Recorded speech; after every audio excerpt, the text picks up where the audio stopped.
"You're too stupid to run the business," Dad said as he made my brother CEO. "Men are better leaders." My brother smirked. I left town. Last month they needed a bailout and begged a meeting with a private equity firm. Dad saw me in the lobby. "Do you work here?" he asked. "No," I smiled. "I'm the owner." My name's Haley Spencer. I'm 35 years old. 7 years ago, my life fit into a single suitcase. Now it's a corner office overlooking the harbor, a sleek expanse of glass and steel that feels more like a command center than a workplace. The view is a constant reminder of distance, of how far I've come from the person I used to be. My routine is my armor. I'm up at 5 every morning, the city still dark and quiet as I pound the pavement along the waterfront. By 6, I'm dissecting market analysis, a cup of black coffee my only companion. I'm in the office by 7, long before the first phone call or the first hint of sunlight glints off the skyscraper across the street. There are no wasted movements in my life, no wasted time. Everything has a purpose.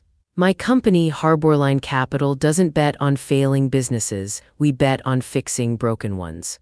My partner, Owen Harper, calls me a surgeon. I find the rot, the inefficiency, the dead weight holding a company back. Then I cut it out cleanly and without sentiment, and I save the patient. It's what I'm good at. It's the only thing that quiets the noise in my head.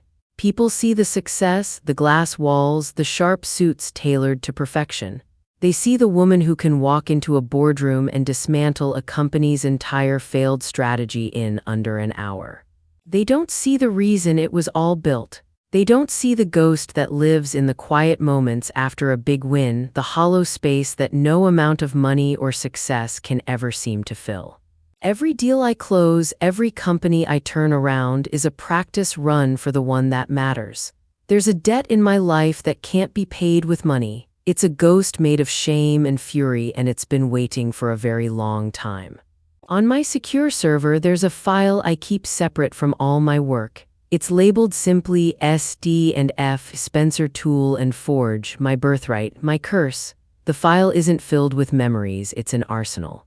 It contains every press release, every quarterly report, every safety violation notice, and every bit of industry gossip for the last 7 years.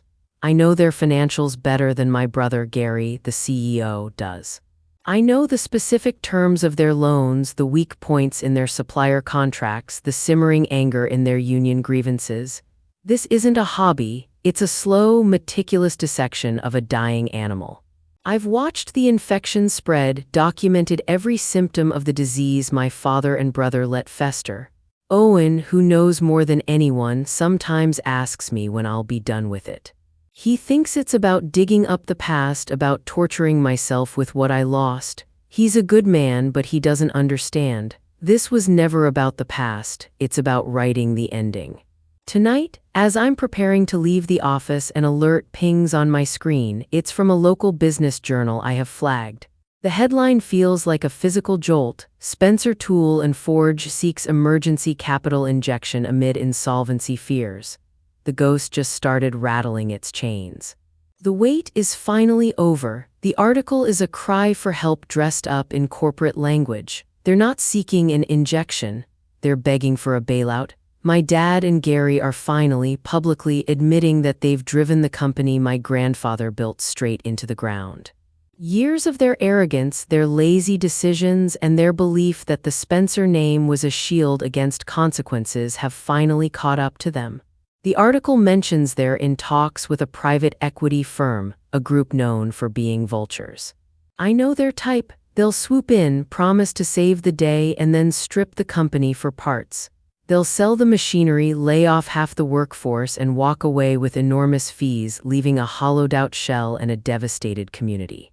I picture the factory floor, the smell of grease and hot metal. I see the faces of the men and women who have worked there for decades, people who celebrated my 16th birthday with a sheet cake in the break room. Their families depend on that place. A bitter laugh escapes my lips. My dad's voice echoes in my head as clear and sharp as it was on that humiliating day at the Founders' Day luncheon. Haley's too stupid to run a business. Men are better leaders. He said it into a microphone in front of everyone. He was wrong about me. He was wrong about everything. His pride and his prejudice have cost him his legacy. My fingers are already moving, pulling up Owen's contact information on my screen. He answers on the first ring, his voice calm and professional. He knows I never call this late without a reason. It's time, I say. There's no need for any more explanation. He's seen the file, he knows the plan, he knows exactly what I mean. The 7-year wait is over. The hunt begins now. The first step isn't to save the company, it's to own its leash. Spencer Tool & Forge's biggest weakness, the one that makes it vulnerable, is its debt. My father and brother ran the business on borrowed money, and the bill is finally coming due. The loans are held by 3 different regional banks, a tangled web of bad decisions. Owen and I spend the entire night in a conference room mapping it all out on a whiteboard.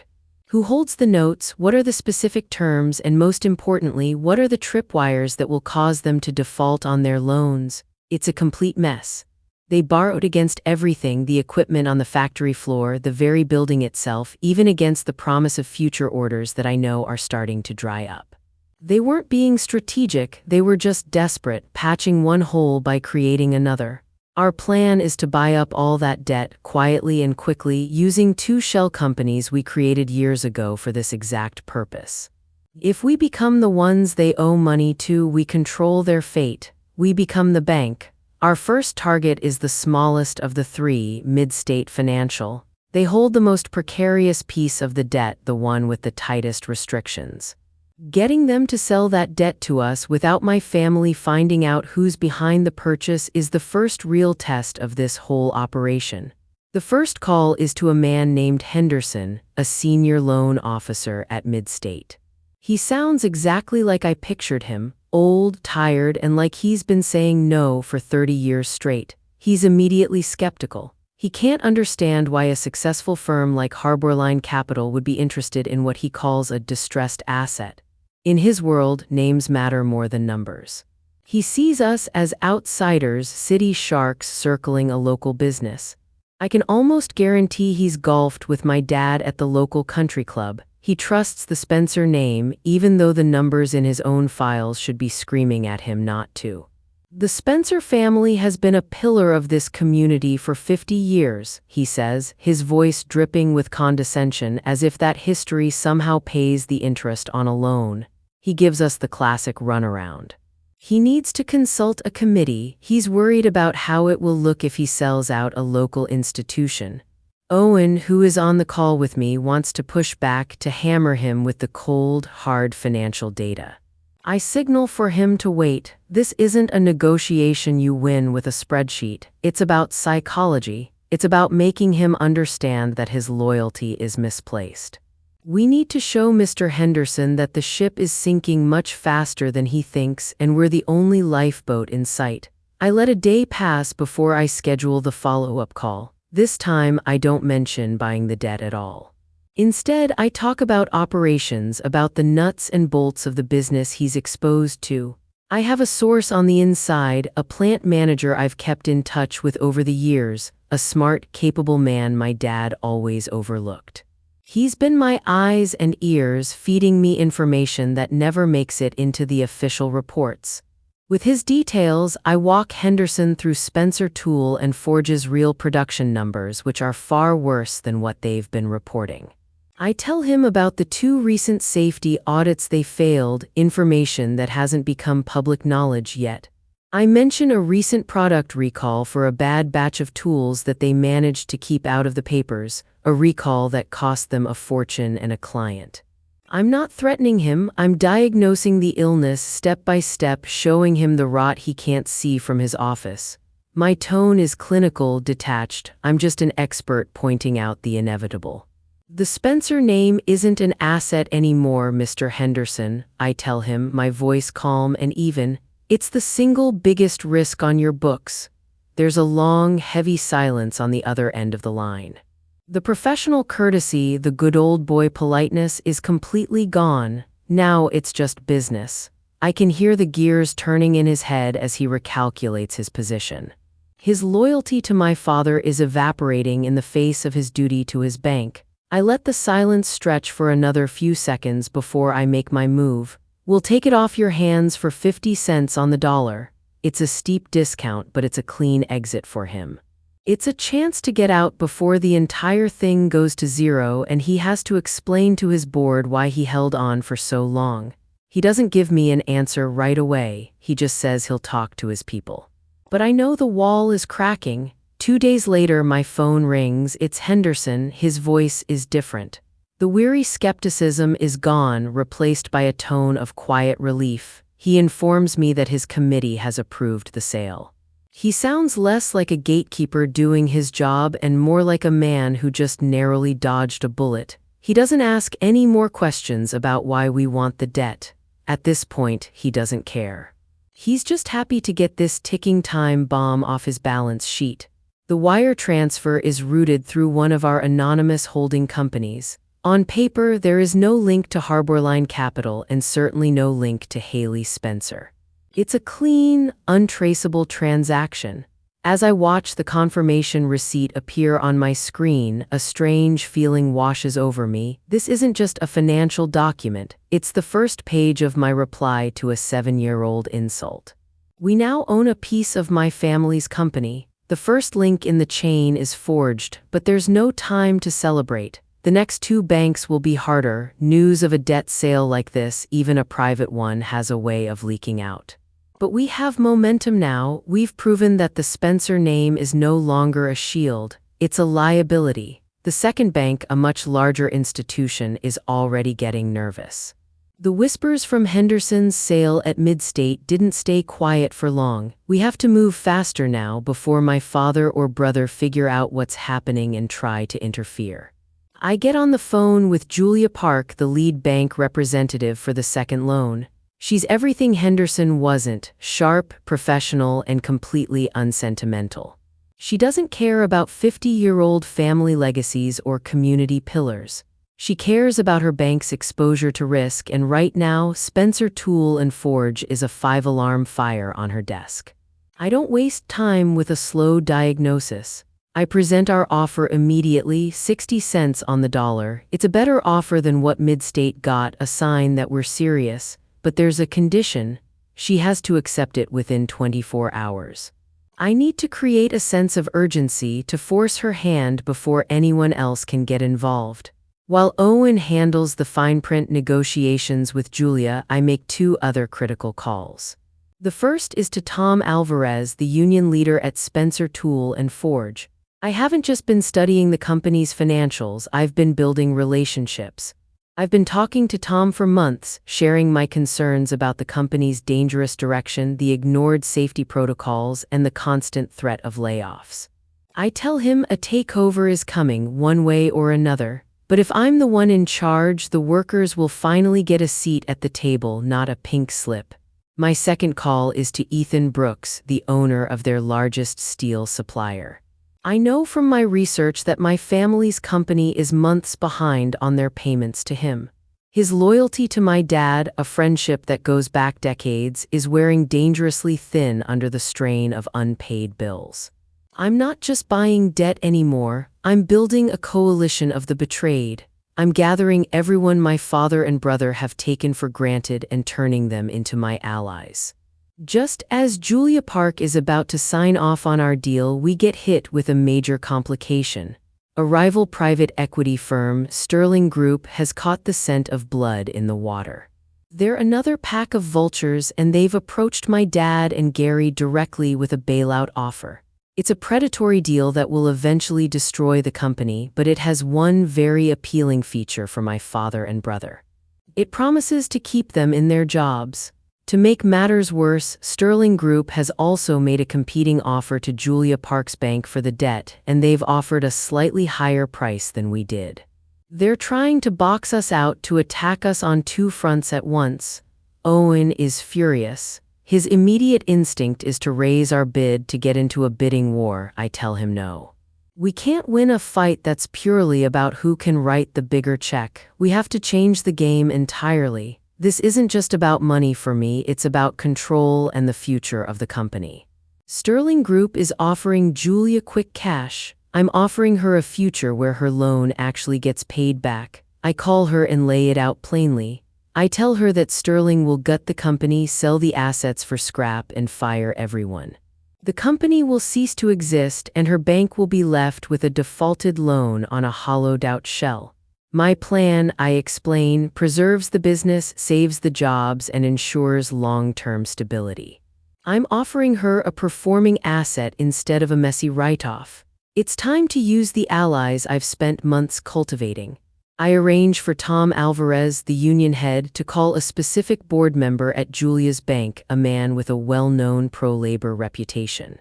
Tom explains the situation from the workers' perspective. The union will strike the second Sterling Group takes over, grinding all operations to a halt. But he adds they will work day and night to support a transition to my leadership.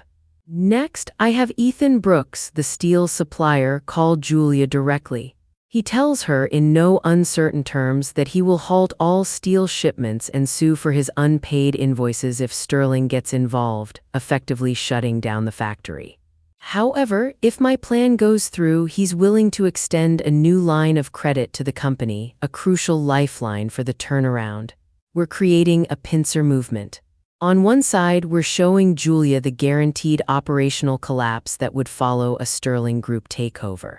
On the other, we're presenting her with a viable, stable alternative that has the full backing of the company's workforce and its most critical supplier. I get back on the phone with her one last time. "Who do you want to bet on, Julia?" I ask. "A group of financial engineers who will bleed it dry, or an operator who has already secured the future of the business?" She can no longer ignore the massive risks Sterling now represents. They might be offering a few more cents on the dollar today, but I'm offering her the one thing they can't, a way out that doesn't end in total disaster. My dad gets wind that an unknown party is buying up the company's debt. He doesn't know it's me, not yet, but the news sends him into a panic. He does what he always does when he's scared. He lashes out. He instructs Sandra Blake, the director of human resources, to start spreading rumors on the factory floor.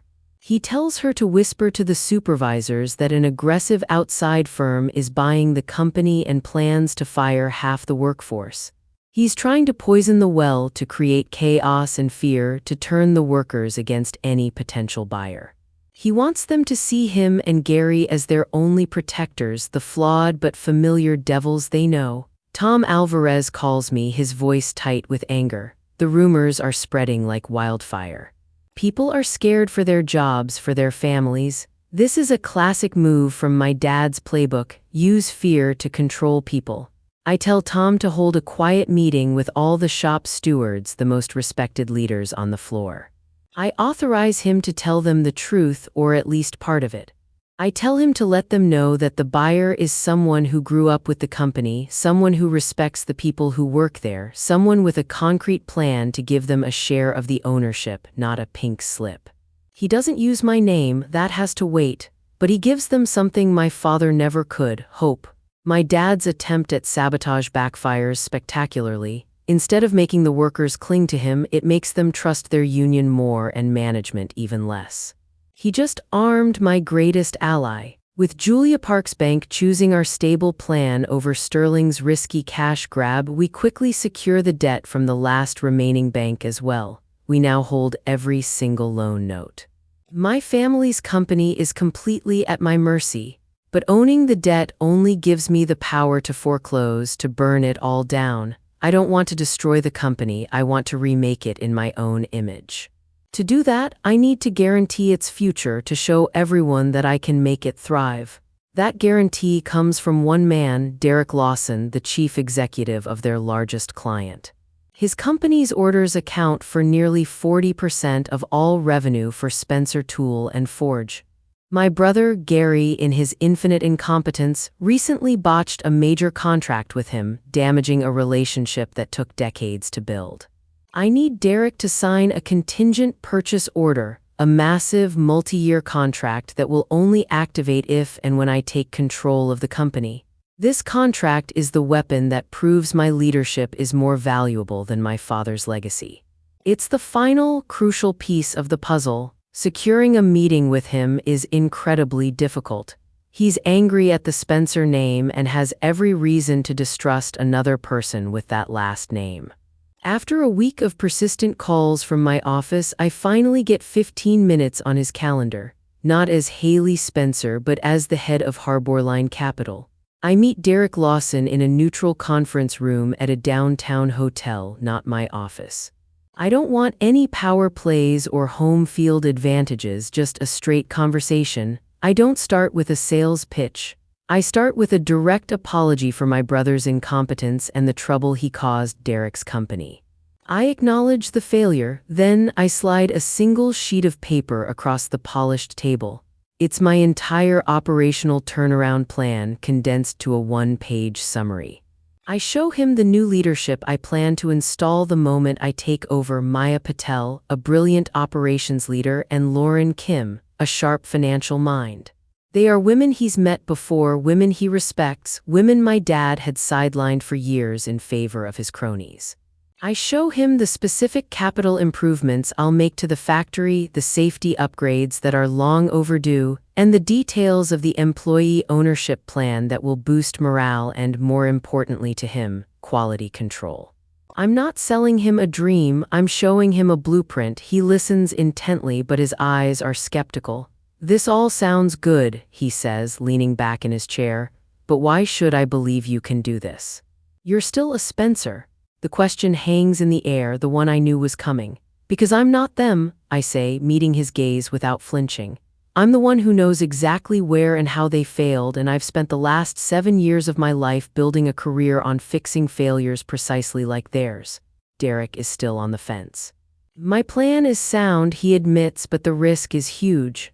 A messy takeover could disrupt his supply chain for months. It's time for my final move, the one I've held in reserve. It's the biggest gamble of all."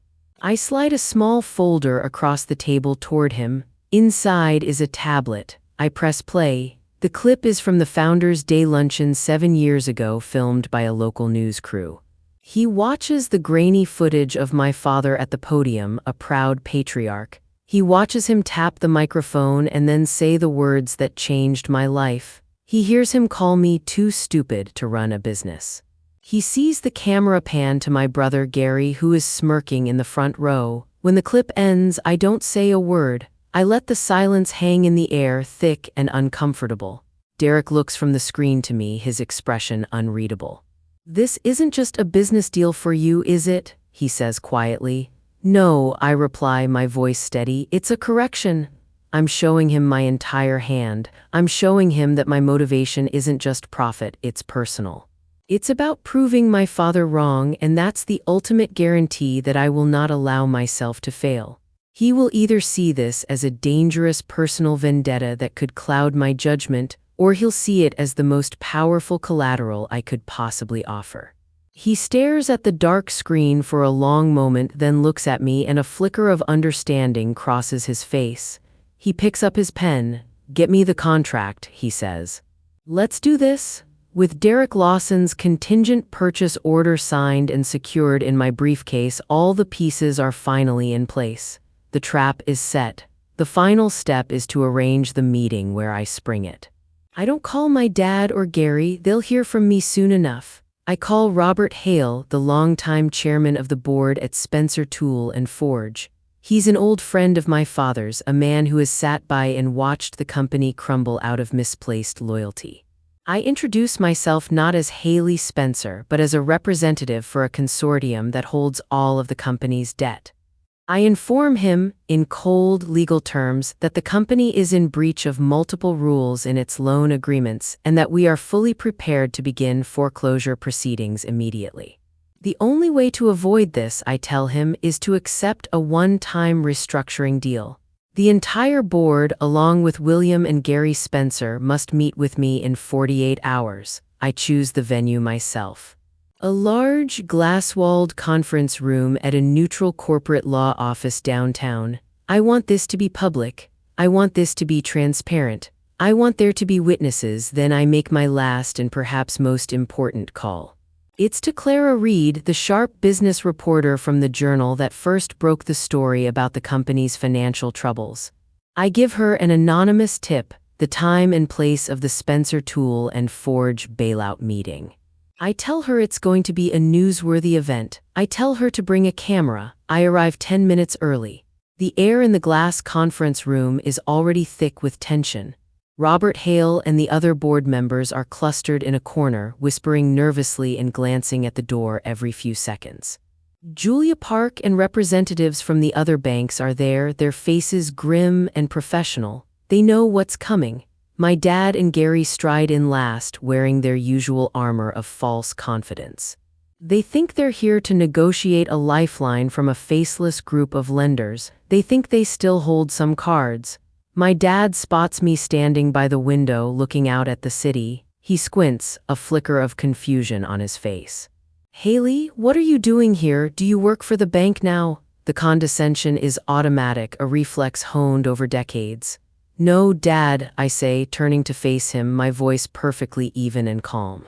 "I'm the one you're meeting with." The confusion on his face blossoms into disbelief, a small, bitter appetizer for the main course. Gary just scoffs, muttering something under his breath about me being there to fetch coffee. In the back of the room, Clara Reed, the reporter, discreetly positions herself to get a clear view. Her camera is on and recording. I see Sandra Blake from HR near her. She looks pale and refuses to meet my eyes. I take my place at the head of the long, polished table. Owen sits to my right, quietly setting up the projector. The show is about to begin. Robert Hale clears his throat, tapping a pen on his legal pad, ready to start the meeting with his usual self-important drone. I hold up a hand, cutting him off before he can get a word out. "My meeting, Mr. Hale, and I prefer we get straight to the point." My voice is not loud, but it commands the attention of the entire room. The first slide that Owen projects onto the massive screen isn't a spreadsheet or a financial report. It's a simple, clean chart showing the ownership of Spencer Tool and Forge's debt. 3 anonymous holding companies are listed. A ripple of confusion goes through the board members. I click the remote in my hand. The names of the holding companies dissolve and are replaced by a single name in bold, clear letters, Harborline Capital. A collective gasp sucks the air out of the room. My dad's jaw literally drops. Gary goes white as a sheet. "As of this morning," I announce, my voice cutting through the stunned silence, "my firm is your sole creditor. You are in default on multiple points of your loan agreements, which means for all intents and purposes I own this company, you just don't know it yet." Julia Park gives a grim, confirmatory nod. "It's all legal, all ironclad, they're trapped and they're just now realizing the door has been locked." "What is this, some kind of sick joke?" My dad finally sputters, his face turning a blotchy red. "The joke," I say, clicking to the next slide, "is your performance over the last 7 years. One by one, I put their failures on the screen for everyone to see. The numbers are cold, hard, and undeniable. I start with the declining revenue, a steady downward slide since the day Gary took over. Then, the shrinking profit margins, erased by his wasteful spending and bad deals. I show them the ballooning debt, charting its terrifying climb year after year. Next, I bring up the documents on the 2 major safety violations from the Occupational Safety and Health Administration. The ones they settled quietly, costing the company hundreds of thousands of dollars they couldn't afford, all to avoid bad press. Then comes the bungled contract with Derek Lawson's company. I project the actual emails from Derek, his words filled with fury and frustration at Gary's incompetence, for everyone to read. I can see Robert Hale and the other board members shifting uncomfortably in their seats. They'd been told a different story. Finally, I detail the product recall they tried to bury, the one my source told me about, complete with internal memos instructing managers to downplay the severity of the defect. With each slide, I provide the documentation, the signed reports, the financial statements, the emails. No opinions, no accusations, just the brutal, verifiable facts. It's a systematic, surgical dismantling of their entire tenure. My voice remains flat, devoid of emotion. I am a prosecutor reading an indictment to a jury that has already decided the verdict. Gary tries to interrupt to make excuses about market conditions and unfair competition. I cut him off sharply. Were these numbers fabricated, Gary? Is this email not from you? He sinks back into his chair, speechless. My dad starts shouting, his voice echoing in the silent room. He calls it a betrayal, a stab in the back. This is my company. I built it with my own 2 hands. You built it, I agree, my voice dropping to a near whisper that forces everyone to lean in. And then you handed it to him, and together you broke it? I let the numbers hang in the air like smoke after a fire, then I click to a clean white slide. My voice softens, but it doesn't lose its edge. I'm not here to liquidate, I say. I'm here to make an offer that saves the company. The terms appear simple enough for anyone in the room to understand. 1. I wipe out every dollar of the company's loans in exchange for 90% of the company. No more monthly payments, no more interest, clean slate, but we take the steering wheel. I give them a moment. Gary's mouth opens, then closes. Dad's pen drums against the table. 2. William and Gary Spencer step down today from every role and from the board. Their removals are for negligence documented in this packet. I tap the stack in front of each seat. That means there are no exit gifts. No big golden goodbye, you leave with what you walked in with. Gary shoots to his feet. You can't, I can, I say, not raising my voice. And I will. 3. We install a new leadership team right now. 2 photos appear on the screen. Maya Patel, Lauren Kim. Maya will lead operations, Lauren will run finance. They've done the work for years in the shadows, now they'll do it in the light. The men at the far end of the table shift in their chairs. The camera light in the back blinks red. 4. We set aside a fund from non-core assets to pay back overtime we owe our people and to fix safety issues that should have been fixed years ago. It won't be pretty. It will be right. I lift my eyes from the screen to the room. You have 1 hour to sign. If you say no, I'll walk out, start the foreclosure process, and call in the promises you made when you borrowed the money. That means your own houses, your savings, your names. It means vendor alerts by noon and the line shut down by tonight. Dad laughs once, a hard bark that has no joy in it. You're bluffing. I look at Julia Park. She shakes her head once. She's not. I set the pen in front of me and fold my hands. Clock starts now. Robert Hale's gaze darts from me to the bankers like he's hoping one of them will turn into a lifeguard. Is this even? Is this regular? Can she do this? Julia straightens, smooth as glass. The loans are real, the broken promises are real, the consequences are real. Her offer is the only one that keeps any value here. She looks at me with something like respect. It also happens to be the only one that saves the jobs. Dad's eyes are pleading now, searching for a friendly face. He lands on Ethan Brooks, who stands by the wall, arms crossed, jaw tight. Ethan, Dad says, his voice raw. You know me, tell them. Ethan rakes a hand over his beard, slow. Bill, you're 6 months late paying me. 6. My drivers don't get paid with your memories. His eyes shift to me. She's got a plan, you don't. I'm with her. A murmur sweeps the table. Tom Alvarez steps forward from the back where he's been standing with 2 shop stewards. He doesn't need the mic. Our people have been told a lot of things, he says. We've been told to work faster with broken machines, to keep quiet about injuries, to trust management while we watch them trip over their own feet. We're done with that. We've seen her plan. We support this change.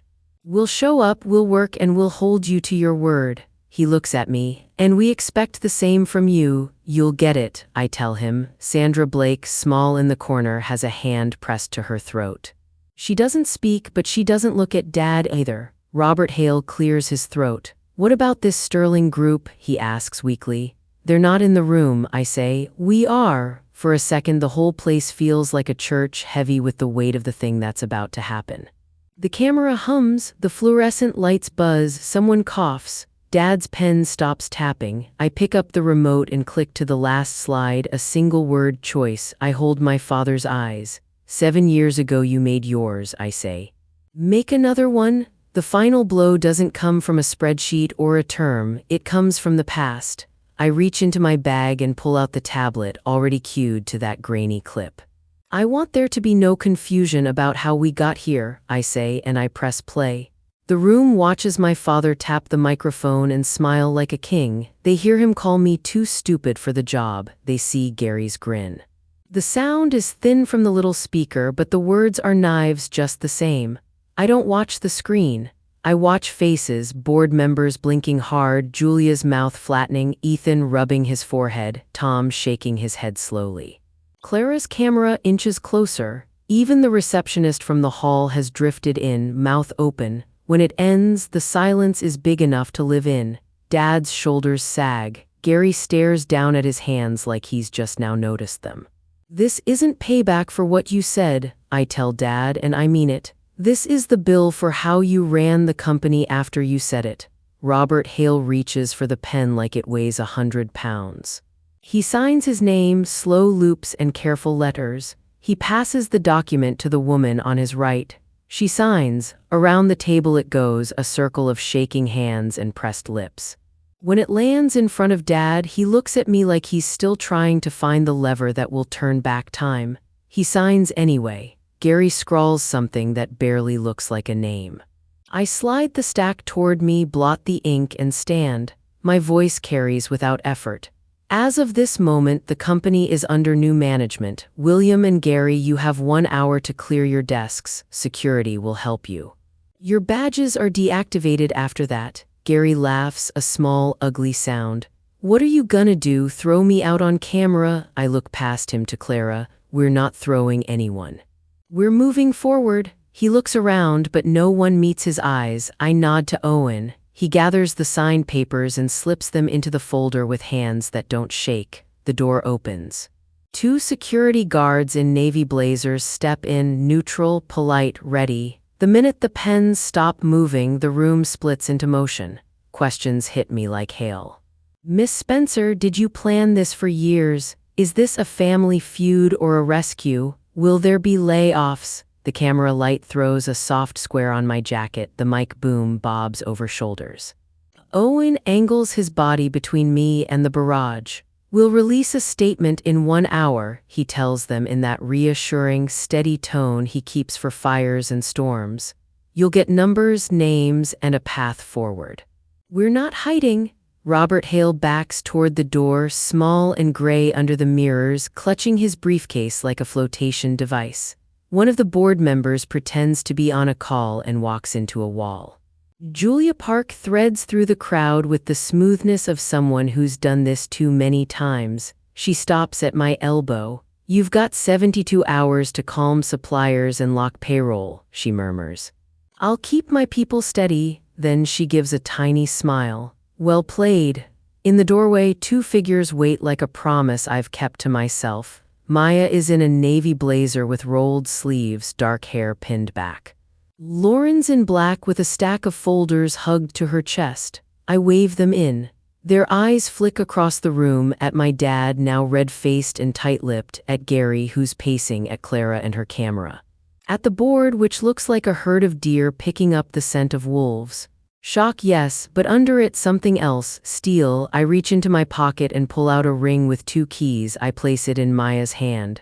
Main office, I say. Conference room, the shop floor. It's your ship now, Chief Operating Officer. Her fingers close around the keys like someone catching a falling glass. We pivot together. Lauren, I say, and she lifts her chin. You've got the books, the locks, and the truth. Start with cash, then with every single invoice. If it's broken, tell me. If it's ugly, show me. She nods once. I've got an emergency payroll run ready. And I had information technology lock the servers the minute the pens hit the paper. I feel my lungs fill for the first time in an hour. Good, we'll do a quick staff meeting here for cameras in 15, then we head to headquarters. Tom, I call toward the back. He's there, hands in his pockets, 2 shop stewards at his shoulders like twin shadows. Grab your people, we go together, no rumors, only facts. Owen hands me a printed statement. The paper is warm from the machine, edges crisp. We skim it shoulder to shoulder, cutting a line here, adding a line there. No layoffs today, I say. Say that twice. We step into the hallway for 10 seconds of breath. The carpet is thick, deadening sound. Through the glass, I can still see the table, the scattered papers, my father's shape looming like a storm that hasn't decided where to break. I hear it before I see him. The scrape of his chair, the sharp inhale that always came before the lecture. I feel the temperature of the room drop by a few degrees like a cloud passed over the sun. I tuck the statement under my arm and square my shoulders. The press hushes, microphones hovering like curious birds. The guards straighten, ready but not eager. He comes at me with eyes full of fire. Dad doesn't charge, he doesn't have to. His anger fills the space before he even reaches me, like heat from an open oven. He corners me near the glass wall as Lauren steps away with the folders. The city glows behind him, a stacked box of lights and moving cars. His face is the color of a bruise ripening. You did this to your own family, he spits, breath sour with coffee and pride. After everything I gave you, the words clang off me, he gave me a lesson in what not to be. We both know what you gave me, I say, quiet. My voice doesn't climb, it doesn't have to. The cameras catch every line in his forehead, every tremble in his jaw. He waves a shaking hand toward the table, toward the bankers, toward Owen.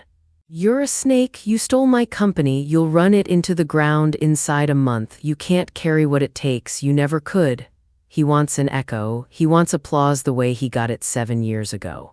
He wants me to break so he can feel whole again. I let him talk. It sounds like a man trying to argue with gravity. The security guards hover near the door, eyes steady, hands still. I hold Dad's stare and don't give him anything to push against. Anger needs a wall, I won't be it. He takes a step closer, and for a second I see the man who taught me to drive by shouting in rhythm with the turn signal. The man who never said sorry when he was wrong. You think anybody will follow you? He asks. You think they'll listen to a girl who ran away? I didn't run, I say, I built. Silence spreads, sticky and heavy. Gary lurks behind him, smirking. It looks painted on, already flaking. A sound from the hall, Maya's calm voice, Owen giving directions, threads through the tension like a thin line of music. I lift my phone without taking my eyes off Dad. Security, I say, and the two guards close in, gentle and solid like moving furniture around a room. Please help my father collect his things, I add. My tone is polite. It's not a show, it's a boundary. Dad jerks away from their touch, then lets himself be steered, talking the whole time, but the heat has drained out of the words. He looks smaller as he steps into the hall. The door sighs shut after him. I feel nothing triumphant, just a cold, sad finality settling in my ribs like snow in an empty field. It's over, or the first part is. Gary doesn't roar, he tilts his head, measures the scene, and slides out the side door like a shadow peeling off a wall. I clock it, but I'm pulled into a small circle of cameras and questions, a thicket I have to move through slowly. By the time I reach the hallway, he's gone. Owen finds me with a look that says we're not done, we never are. He's up to something, he murmurs, and I'm already dialing Lauren. Her face appears in seconds, focused, alive. We've got the files, she says before I can ask. I locked the servers once they signed, two-factor on everything. No one's getting in or out without us.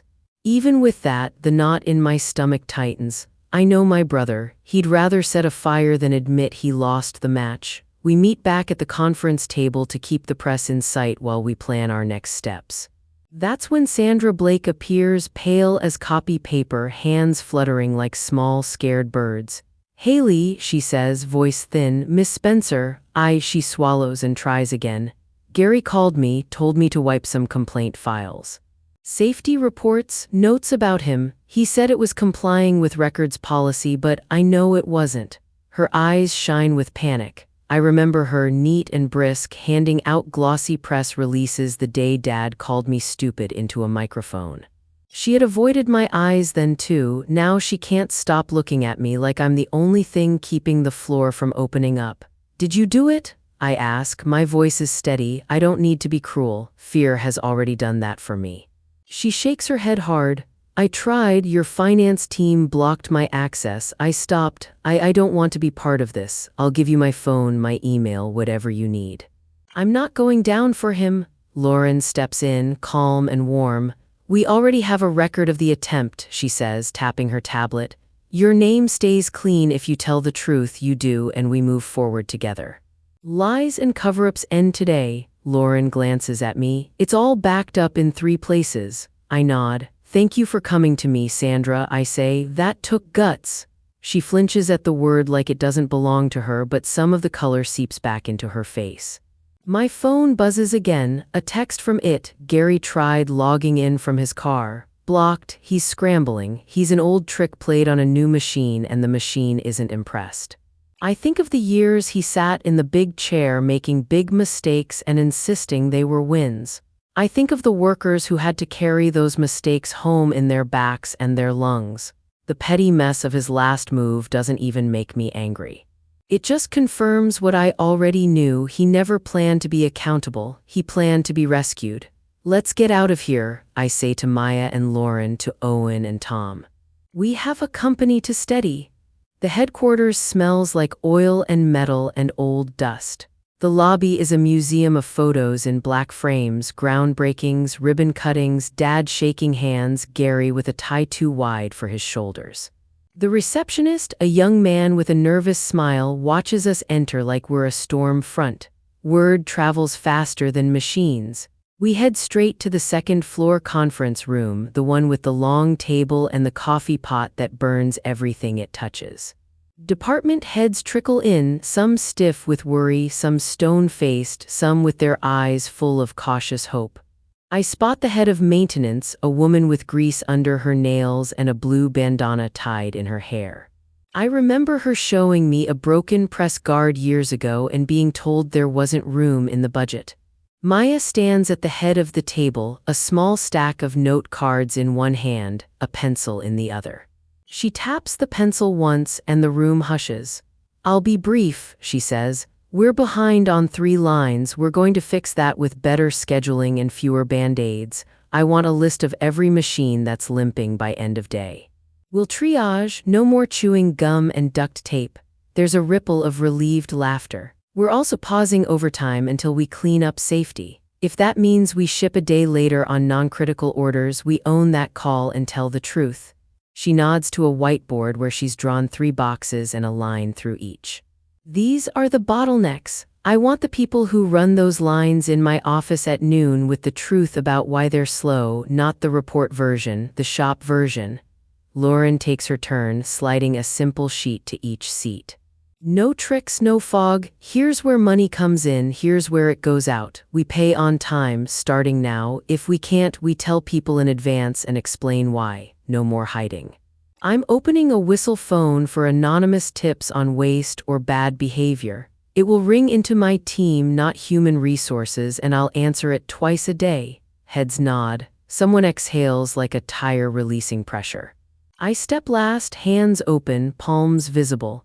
I'm not here to talk about my family, I say. You've carried more than your share of their choices. From today on, this place is about 3 things: quality, safety, and our people.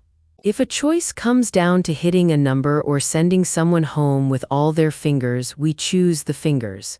If a manager wants to look good by cutting corners, they'll look good walking out the door. If you need a part, ask. If you need a break, take it. You aren't cogs, you're the company. An older man near the end of the table, face leathered from decades on hot floors, raises a hand. Words are nice, he says. We've heard a lot of them. You're right, I say. Watch what we do in the next 7 days, then decide if you believe us. He nods once. That's all I ask for. A week. My chest tightens and loosens at the same time. Outside the window, the yard cranes lift and turn. The building groans like an old ship adjusting to a new captain. We get to work. By morning, the story is everywhere. I wake before my alarm, my phone buzzing across the nightstand like a bug trying to escape a jar. Clara's article sits at the top of every news feed. The headline hits like a hammer. Daughter ousts father in hostile takeover of Spencer Tool and Forge. The words look light on the screen, but they carry weight you can't see. I read the piece slowly, line by line. Clara's balanced, careful but clear. She quotes my statement about saving the company and protecting jobs. She lists the safety misses, the recall, the unpaid invoices, the old contracts Gary bragged about that went nowhere. She even links to the video clip. The comments, always a gamble, aren't kind to Dad and Gary. There are people who call me heartless, sure, there are always some, but more of them call it what it is, a cleanup. A woman doing what should have been done years ago. My messages are stacked tall enough to scroll for minutes. Some are short, proud of you, from Owen, even though he just left the office 2 hours ago. A thumbs up from Maya that somehow says more than a paragraph. A line from Lauren.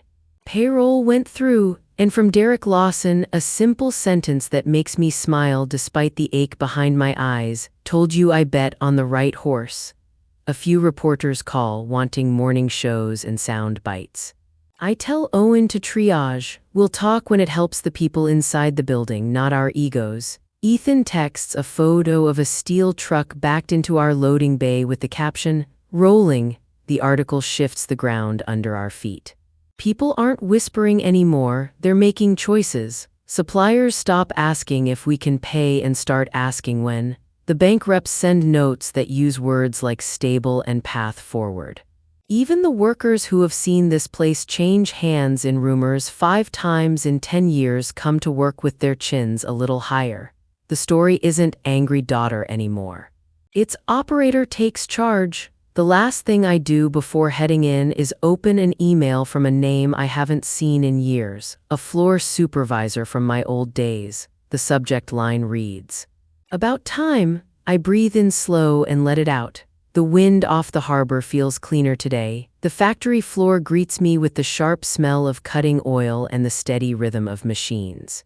Maya and Tom walk on either side of me, and as we pass each section, people pretend not to stare and then stare anyway. It's human. I don't make a speech. I stop and ask questions. What's the worst machine in your row? How many times has that guard been taped?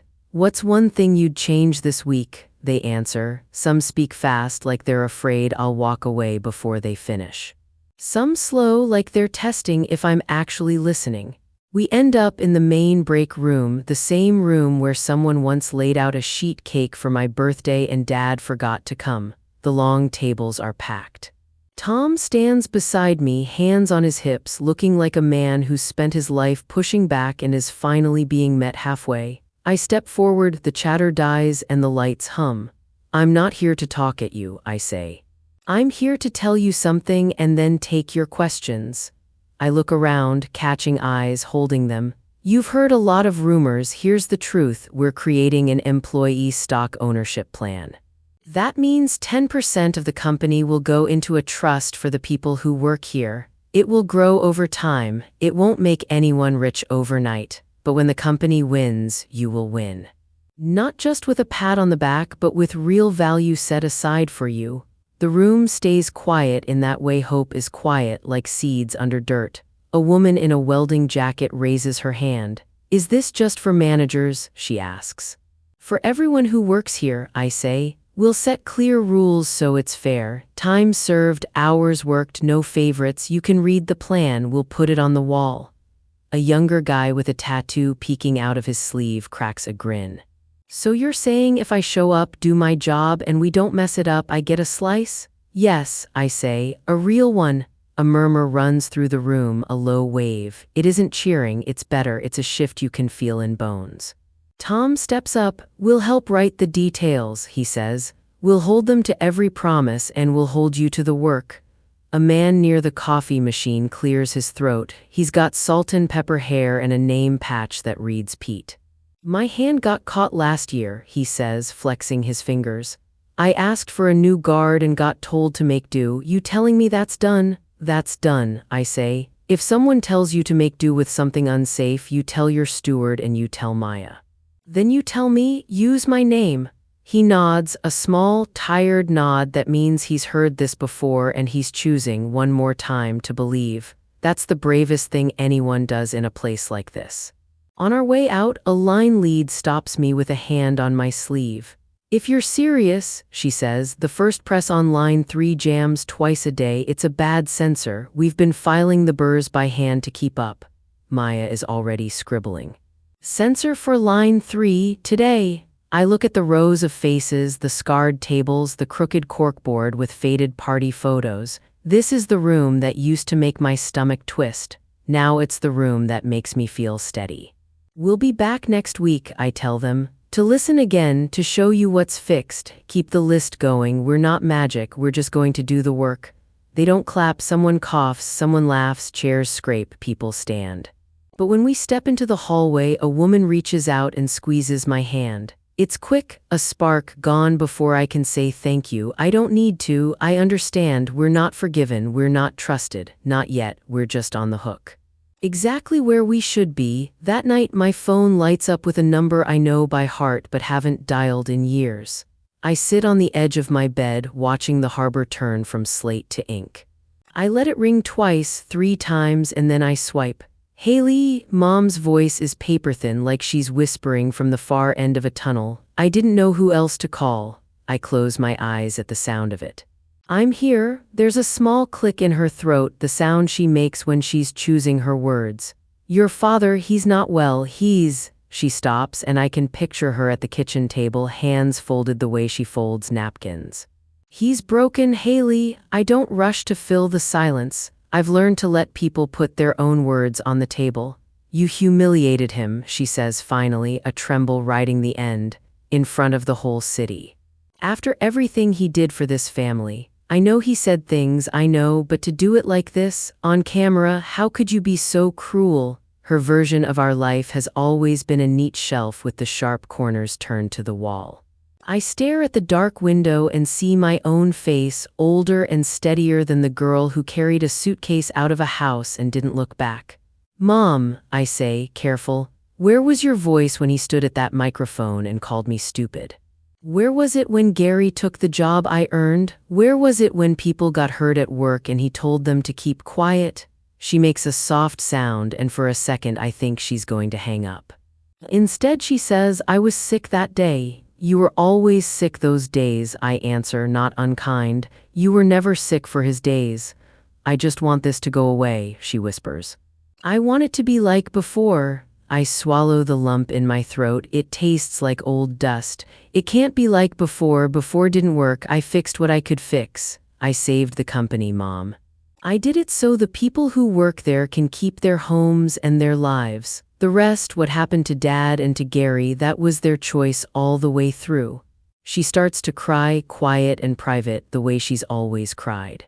I listen because that's the only gift I can give her tonight. When she calms, she says, will you at least speak to him? I don't have anything to say that he'll hear, I tell her. Not right now. I make sure my voice is gentle. If you need groceries or your car serviced or the gutters cleaned, I'll handle it. I won't let you go without. There's a long breath on the line, like she's checking if I mean it. All right, she says at last.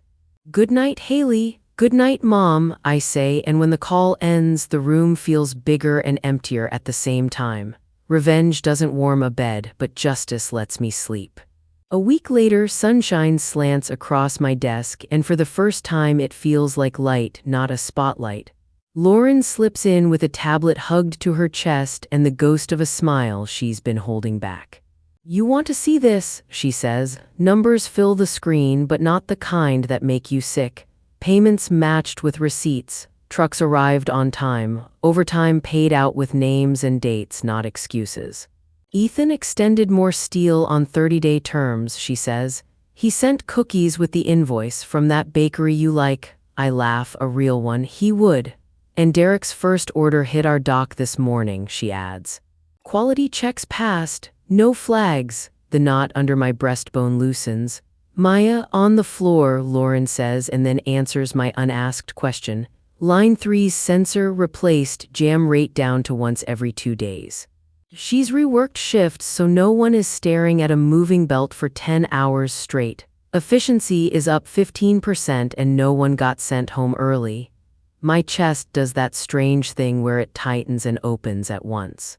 Payroll? Done, she says. Twice actually. We ran back pay for owed overtime. People cried at their lockers. I pretended I had something in my eye. I sit back and let the chair hold me. The first win is small, but it's true.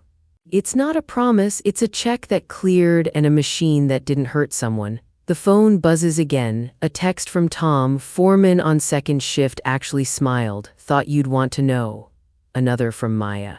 A photo of a whiteboard with 3 columns labeled broken, fix now, fix next, and a dozen items crossed off in red. One more from Clara, follow-up piece running tomorrow, focus on workers getting paid. You good with a quote? I write back, use this, we told the truth, then did the work. Out the window, a tugboat moves something heavy and does not sink. The harbor looks the same, but it's not, we're not either. Just as the rhythm starts to feel like a heartbeat instead of a fist in my throat, Owen calls me into my office and closes the door. He doesn't sit. We've got a problem, he says without wrapping it. Tell me, Robert Hale, he says. The name tastes like stale coffee. He's whispering about a technicality in the company's old playbook, something from the 1970s about votes made under pressure. He's telling anyone who will listen that he can undo the board's decision. He's got a few of your dad's golf buddies ready to pay for a fight. I feel heat crawl up my neck, but my voice stays cool. Does he have a real shot? Owen shakes his head slowly. It's weak. It's one of those things that sounds scary if you don't know better, but scary might be enough. If he files, it looks like an ugly cloud. Clouds make clients nervous. He doesn't have to say the next part. Derek has a doorway in his contract. If the weather turns, he can walk to keep his own company safe. I picture the factory floor like a set of lungs. If Derek takes back his air, the chest tightens again. What's Hale want? I ask. Money. He wants his name not to be tied to failure, Owen says. He wants to say he fought. He pauses. He wants you to flinch. I stand, walk to the window, and let the harbor steady me. Boats move forward, even with the tide pulling against them. Okay, I say, let's educate him. I had guessed Hale would reach for something. So while we were hunting debt, I asked my research team to dig through his past like raccoons in a rich man's trash. They found what I expected, a pattern of smiles in public and panic in private. 5 years ago, he sat on the board of a company that sank like a stone. Weeks before it went under, he emptied his own pockets of their stock and went on the radio to say everything was fine. He didn't break a written rule. He broke trust. I dial his number and he answers with the oily charm of a man who thinks he still runs a room. Miss Spencer, he says, I was just about to call you. I'll save you the trouble, I say. I'm working on a little write-up for a business journal about good and bad leadership. Your name keeps popping up. I read him the date he sold his shares. Then I read him the date he told the public the company was healthy. I keep my tone light like we're discussing the weather. Funny timing. He doesn't speak. I hear the creak of leather, the scrape of a ring against a desk. When he does, his voice is smaller. Those were personal decisions. Public men don't get personal decisions when they've sat at that table, I say, not unkind. You file your noisy thing and I'll send my notes where they'll be read, not because I have to prove anything to you, but because people deserve to see who's talking to them. Silence pours through the line, slow and heavy. He can picture the headline. He can hear the doors close before he reaches them. This is ugly, he says finally. No, I say. What you did back then was ugly. This is just light. I don't add threats. I don't raise my voice. I don't need to. I believe your idea doesn't stand up, I finish. I expect a note saying you won't be trying it by morning. He tries one last move, a weak one. You won't always have this kind of wind at your back. I don't need wind, I say. I have work. Good night, Mr. Hale. I hang up. My hand is steady. When I look at Owen, his mouth quirks. You're very polite when you're taking someone's teeth, he says. Politeness travels, I answer. So do missing teeth. 6 months later, the factory smells like hot metal and fresh paint instead of old dust and stress. New guards gleam on presses that used to bite. Yellow lines on the floor are bright, not faded to guesses. The hum of the place is a comfort, a low song rather than a scream. People move with purpose but not panic. In the break room, a giant chart sits next to the union flyers and the birthday calendar. It's simple. How the company is doing this month and what that means for the employee stock ownership plan. The numbers are up 8%. Someone has drawn a little smiley face next to it. Someone else added crooked stars. Maya meets me by the loading dock with a clipboard and a grin that actually reaches her eyes now. We hit our quarterly target a week early, she says. No one got hurt. No machines lost fingers. She points to a stack of pallets, parts going out instead of piling up. We're steady, Haley, for the first time in a long time. Lauren finds us with fresh coffee and a printout. Look, she says and turns the page to me. Profitable, a word that used to make me tense now makes me calm, not greedy, just calm. Vendors are being paid on time, she adds. And someone left a thank you note in the payment box. I laminated it. She's half joking, half serious. It's the most Lauren thing she's ever said. I pass by the corner office that used to be Dad's. The blinds are open, the desk bare. I never moved in. I took a smaller office down the hall with a window that looks at the yard, not the street. On my desk, there's one photo in a simple frame. Me, Owen, Maya, and Lauren at a cramped neighborhood restaurant, laughing too hard at something Tom said out of frame. Our faces look tired and honest. It's the only picture I need.